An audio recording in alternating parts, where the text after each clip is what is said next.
Bismillahirrahmanirrahim. Assalamualaikum warahmatullahi wabarakatuh. Alhamdulillahi wahda. Wassalatu wassalamu ala man la nabiyya ba'da. Amma ba'du. Mari kita bersyukur kepada Allah Subhanahu wa taala atas segala nikmat dan karunia yang tak henti-hentinya dilimpahkan kepada kita semua. Mari kita berselawat atas Rasulullah Muhammad sallallahu alaihi wasallam. Allahumma salli ala Muhammad wa ala ali Muhammad. Pada kesempatan ini kembali kita melanjutkan kajian kita tentang sirah nabawiyah. Pada saat ini kita akan membahas tentang Darul Arqam. Dar al-Arqam. Saudara sekalian yang dimuliakan Allah Subhanahu wa taala. Menghadapi berbagai situasi krisis, Rasulullah sallallahu alaihi wasallam mengambil dua langkah strategis. Sebagai langkah pertama, Rasulullah sallallahu alaihi wasallam menjadikan rumah Al-Arqam bin Abul Arqam Al-Mahzumi sebagai markas dakwah, markas ibadah, serta tempat mentarbiyah, mendidik, membina para sahabat-sahabat Rasulullah sallallahu alaihi wasallam. Karena rumah tersebut berada di kaki bukit Safa yang jauh dari pandangan orang-orang yang zalim.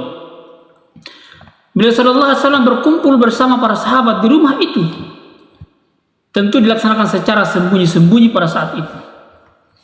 Kemudian beliau alaihi salatu wasallam membacakan kepada mereka ayat-ayat Allah, membersihkan jiwa mereka, mengajari mereka Alkitab dan Al-Hikmah. Al-Hikmah yakni As-Sunnah, Alkitab yakni Al-Quran Al-Karim. Maka cara seperti ini lebih bisa melindungi para sahabat dari berbagai kemungkinan yang bakal terjadi dibandingkan jika beliau alaihissalam menggelar perkumpulan secara terang-terangan dan terbuka, tentu pada saat itu ya. Sedangkan beliau alaihissalam Rasulullah sallallahu alaihi wasallam sendiri yang beribadah kepada Allah Subhanahu wa taala dan berdoa kepadanya Subhanahu wa taala secara terang-terangan di hadapan orang-orang musyrik, tidak bisa terhindar dari kezaliman, dari permusuhan, dari ejekan dan olok-olokan. Maka berkumpulnya mereka Rasulullah sallallahu alaihi wasallam dengan para sahabat-sahabatnya adalah dilaksanakan secara tersembunyi pada saat itu. Sehingga dengan demikian manusia tidak punya alasan lagi di hadapan Allah Subhanahu wa taala setelah sampai dakwah ini, dan supaya tidak ada lagi orang-orang yang mengatakan di hari kiamat kelak, yang pernah sampai kepada kami orang yang memberi kabar gembira dan pemberi peringatan.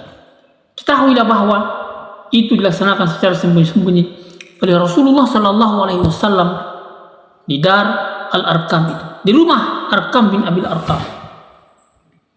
Saudara sekalian, disinilah hikmahnya, disinilah pentingnya kita memahami bahwa ketika dalam urusan dakwah dan perjuangan ini kita belum memiliki kekuatan, kita belum dikenal banyak oleh orang-orang, oleh manusia, kita belum tersosialisasi dengan baik, dan masyarakat belum menerima dengan baik, maka tidak mengapa kita menggunakan strategi ini,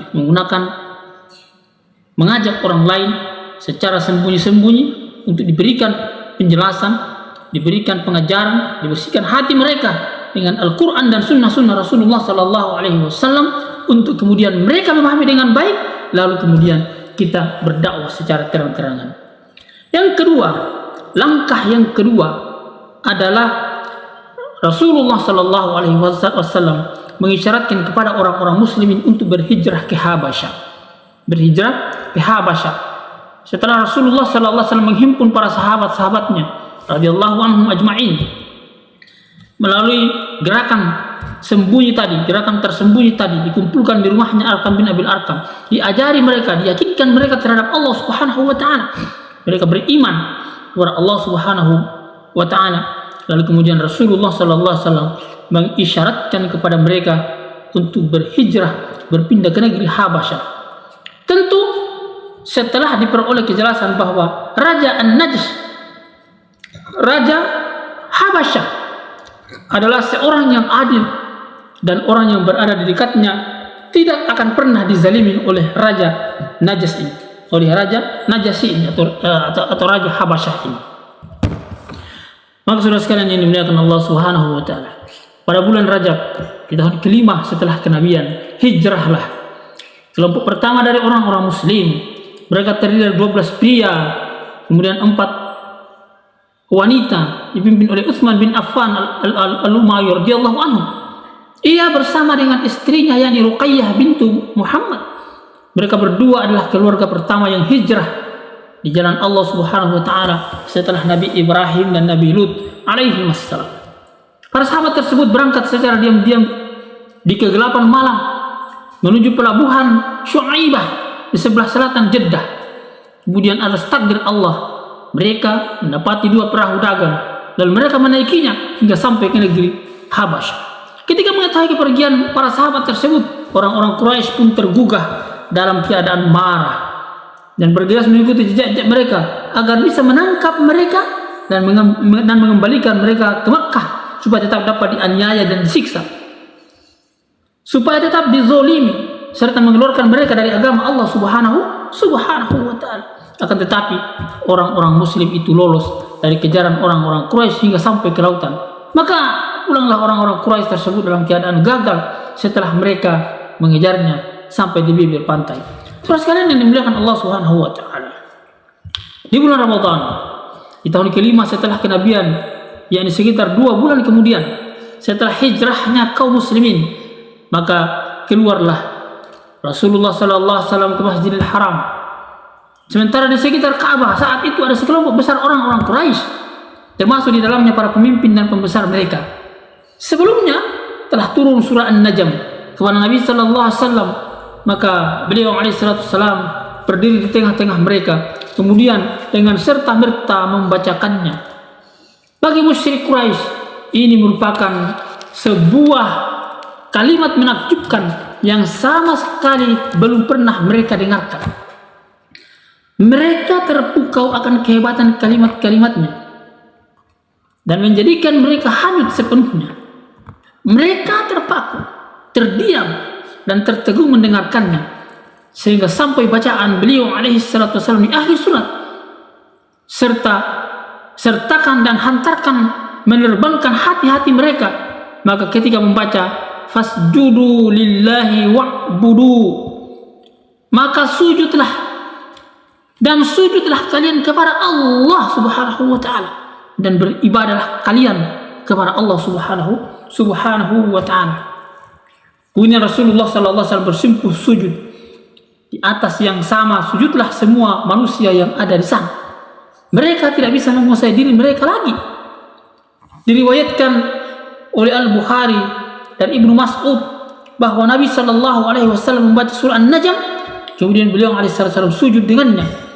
Maka tidak tersisa seorang pun dari banyaknya orang yang ada di sana, melainkan seluruhnya sujud kepada Allah Subhanahu wa taala. Lalu ada seorang dari kumpulan manusia itu yang lebih memilih mengambil genggaman kerikil atau tanah, kemudian diangkatnya kepada wajahnya sambil berkata, cukup bagiku dengan ini. Dan sungguh aku, yakni Ibnu Mas'ud, melihat setelah itu bahwa ia mati dalam keadaan kafir. Dia adalah Umayyah bin Khalaf yang terbunuh di peperangan Badar. Terus sekalian yang dimuliakan Allah Subhanahu wa taala, sampailah berita tentang sujudnya orang-orang Quraisy hingga ke negeri Habasyah. Namun beritanya telah menyimpang dari realitas yang sebenarnya. Dipahami oleh orang-orang muslim di Habasyah bahwa Quraisy telah masuk Islam. Maka mereka pun pulang kembali ke Makkah dalam keadaan gembira dan bahagia. Akan tetapi ketika sesaat mereka telah dekat dari Makkah, di suatu siang barulah mereka mengetahui bahwa kejadian yang sebenarnya. Maka di antara mereka ada yang kembali ke Habasyah dan sebagian lagi ada yang masuk ke Makkah secara diam-diam atau dengan perlindungan salah seorang dari Quraisy. Terus sekalian yang dimuliakan Allah Subhanahu wa taala, maka kita melihat bertambah keraslah penganiayaan dan siksaan terhadap orang-orang muslim yang dilakukan oleh Quraisy disebabkan penyesalan mereka karena terlalu mudah turut bersujud bersama orang-orang muslim. Ini sekaligus sebagai balasan atas apa yang telah sampai kepada mereka tentang Raja An-Najas telah sampai berita kepada mereka tentang Raja An-Najasyi yang baik dan melindungi orang-orang muslim yang hijrah ke sana. Maka melihat keadaan kritis ini, Rasulullah Shallallahu Alaihi Wasallam mengisyaratkan kepada sahabat-sahabat beliau radhiyallahu anhum untuk berhijrah ke Habasyah untuk yang kedua kalinya. Kemudian hijrahlah sekitar 82 atau 83 orang laki-laki dan 18 perempuan. Hijrah yang kedua ini lebih sulit dibandingkan dengan hijrah yang pertama, karena Quraisy menaruh kewaspadaan dan selalu mengikuti gerak-gerik orang-orang muslim. Namun dengan kewaspadaan, strategi dan tindakan-tindakan yang lebih baik dan tepat dibandingkan dengan mereka, maka orang-orang muslim akhirnya lolos setelah mengerahkan segala kemampuan yang mereka miliki. Saudara sekalian yang dimuliakan Allah Subhanahu wa taala, betapa perjuangan Rasulullah dan para sahabat-sahabatnya radhiyallahu anhum ajma'in dalam menjaga keistiqomahan mereka, dalam menjaga keislaman mereka. Betapa besar perjuangannya, betapa keras perjuangannya, karena di belakang mereka ada kaum Quraisy yang akan menyiksa mereka. Bahkan di lingkungan kehidupan mereka ada orang-orang Quraisy, di antara pembesar-pembesar Quraisy yang memerintahkan kepada masyarakat Quraisy pada saat itu untuk menyiksa sahabat-sahabat Rasulullah Sallallahu Alaihi Wasallam. Tetapi saudara sekalian yang dimuliakan Allah Subhanahu Wa Taala, sampailah orang-orang Muslim tersebut ke tempat yang aman, di mana di dalamnya terjaga terjaga diri maupun iman mereka. Tentu saja lepasnya orang-orang Muslim ini menjadikan orang-orang Muslim geram, menjadikan orang-orang musyrik itu geram dan marah. Maka orang-orang musyrik mengutus dua orang yang paling tajam pikirannya, yang paling cerdas di antara mereka, untuk mengembalikan orang-orang muslim yang telah hijrah ke Habasyah yang kedua kalinya untuk dikembalikan ke Makkah. Dua orang tersebut adalah Amr bin Al-As. Dua orang tersebut adalah Amir bin As dan Abdullah bin Abi Rabi'ah, yang keduanya ketika itu masih di atas kesyirikan, masih bersama dengan orang-orang kafir Quraisy. Maka sampailah kedua orang tersebut negeri Habasyah di bawah rencana-rencana yang telah diatur. Yang pertama dilakukannya adalah mereka berdua berupaya menghubungi para pemimpin militer negeri, menyampaikan hadiah-hadiah kepada mereka dengan menyebutkan maksud serta menjelaskan berbagai argumen kepada mereka. Akhirnya para pemimpin militer tersebut setuju dengan maksud mereka, dengan maksud Amir bin As dan Abdullah bin Rabi'ah ini. Akhirnya para pemimpin tersebut menyetujuinya. Kemudian dua orang ini pun menghadap kepada Raja An-Najasyi, raja negeri Habasyah, mempersembahkan hadiah-hadiah. Kemudian mengajaknya berbicara. Mereka berkata, "Wahai baginda raja, sesungguhnya telah berlindung di negerimu ini sekelompok anak muda yang bodoh, yang telah keluar dari agama mereka dan tidak pula menganut agamamu. Mereka telah membawa agama yang mereka buat-buat, yang kami dan juga engkau tidak mengenalnya, tidak mengetahui agama itu maksudnya. Sesungguhnya kami diutus untuk menghadapmu, untuk menangani mereka oleh pemuka-pemuka kaum mereka, baik itu bapak, paman, maupun keluarga-keluarga mereka, agar engkau bisa mengembalikan anak-anak muda itu kepada mereka. Kehormatan mereka lebih tinggi dari anak-anak muda itu, dan lebih tahu apa yang telah mereka jelek-jelekkan dan mereka celah-celah." Kemudian pernyataan kedua orang itu didukung para pemimpin militer negeri itu sesuai dengan rencana, karena mereka berdua telah memberikan hadiah sogokan kepada petinggi-petinggi militer negeri Habasyah pada saat itu. Akan tetapi saudara sekalian yang dimuliakan Allah SWT, Raja An-Najasyi ini bersikap hati-hati menangani permasalahan ini. Ia kemudian harus mendengarkan permasalahan ini dari kedua belah pihak sampai jelas baginya mana yang benar. Maka ia memanggil orang-orang muslim dan bertanya kepada mereka, "Agama apa yang telah memisahkan kalian dari kaum kalian itu? Sedangkan kalian tidak juga masuk ke dalam agamaku, dan bukan agama dari seorang di antara sekian agama-agama ini. Agama apa yang kalian bawa ini?" Maka bicaralah Ja'far bin Abi Thalib. Ja'far bin Abi Thalib mewakili orang-orang muslim tersebut. Ia berkata, "Wahai baginda raja, kami sebelumnya adalah kaum jahiliyah, yang menyembah berhala, memakan bangkai, berbuat keji, memutus tali silaturahim, melupakan tetangga, melupakan orang-orang kuat dari kami, memakan orang-orang yang lemah. Kami dalam keadaan seperti itu, hingga Allah utus kepada kami seorang rasul dari kalangan kami, yang kami kenal garis keturunannya, sifat jujurnya, amanahnya, sifat menjaga kehormatan dirinya. Ia mengajak kami beribadah kepada Allah Subhanahu wa taala, agar kami mentauhidkan Allah Subhanahu wa taala, menyembah Allah Subhanahu wa taala, dan meninggalkan apa yang sebelumnya kami sembah, juga orang-orang tua kami dari selain Allah, menyembah batu, menyembah berhala-berhala. Kami tinggalkan ini. Ia kemudian memerintahkan kami untuk jujur dalam berkata, menunaikan amanah, menyambung persaudaraan, bertetangga dengan baik, menahan diri dari hal-hal yang haram dan membunuh. Kemudian melarang kami dari perbuatan keji, perkataan-perkataan dusta, memakan harta anak yatim, menuduh wanita baik-baik, melakukan keburukan, tidak lagi menyekutukan dengan sesuatu pun kepada Allah Subhanahu wa taala, dan mengharamkan apa yang diharamkan Allah atas kami, dan menghalalkan apa yang dihalalkan Allah bagi kami. Lalu kaum kami musuhi, menyiksa, memfitnah kami atas agama kami, agar kami kembali kepada penyembahan terhadap berhala yang terdahulu, agar mengajak mereka untuk kami berpaling dari beribadah kepada selain Allah Subhanahu wa taala, serta supaya kami menghalalkan hal-hal yang jelek yang dulu kami halalkan. Maka ketika mereka memaksa, menzolim, menganiaya, dan menghalangi kami dari agama kami, kami pun lari ke negerimu.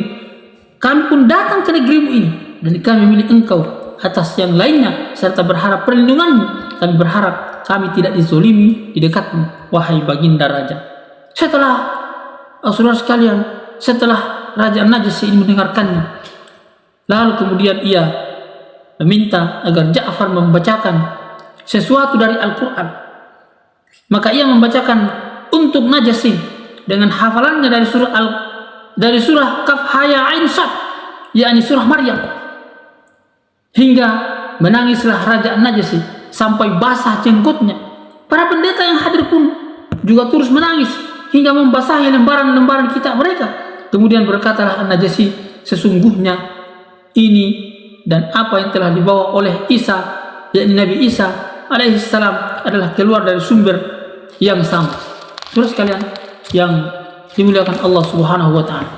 Kemudian Raja An-Najasyi ini berbicara kepada kedua utusan orang Quraisy itu. Ia mengatakan, silakan kalian berdua pergi. Demi Allah, aku tidak akan menyerahkan orang-orang muslim itu kepada kalian berdua, dan mereka tidak akan terkena tipu daya. Maka pergilah kalian berdua. Maka pergilah dua orang Quraisy tersebut kembali kepada negeri Makkah pada saat itu. Pada hari kedua, Amr bin Al-As mencoba membuat tipu daya yang lain. Ia mengatakan kepada Najasyi, sesungguhnya mereka, yakni orang-orang muslim itu, mengucapkan tentang Isa bin Maryam dengan suatu ucapan yang besar, itu penghinaan. Maka Najasyi memanggil orang-orang muslim, lalu ia bertanya kepada mereka tentang hal itu. Maka Ja'far pun menjawabnya, kami akan katakan tentang hal itu sesuai dengan apa yang Nabi sallallahu alaihi wasallam telah bawakan kepada kami.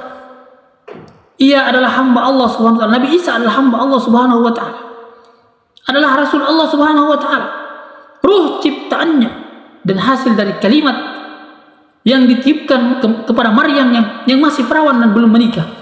Kemudian Raja Najasyi mengambil sebatang tongkat dari tanah lalu berkata, demi Allah, Isa bin Maryam itu sesuai dengan apa yang kau katakan, tidak lebih dari sebatang tongkat kayu ini, yakni hanyalah makhluk. Sekarang silakan kalian berdua pergi, yakni utusan dari kaum Quraisy tadi itu, pergi lagi. Maka kalian orang-orang muslim aman di bumiku ini. Barang siapa yang mencaci kalian, maka merugi. Barang siapa yang mencaci kalian, maka merugi. Barang siapa yang mencaci kalian, maka akan merugi. Tidaklah aku suka mempunyai segunung emas, sementara aku menyakiti salah seorang di antara kalian.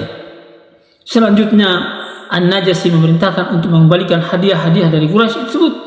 Maka pulanglah dua orang dari Quraisy itu dengan membawa hasil buruk. Kegagalan datang kepada mereka, kepada pemimpin-pemimpin mereka. Sementara orang-orang muslim, mereka tinggal di negeri dan raja pelindung yang baik. InsyaAllah kita lanjutkan pada cerita selanjutnya. Jazakumullah khairan. Subhanakallahumma rabbana bihamdik. Asyhadu an la ilaha illa anta, nastaghfiruka wa natubu ilaik. Assalamualaikum warahmatullahi wabarakatuh.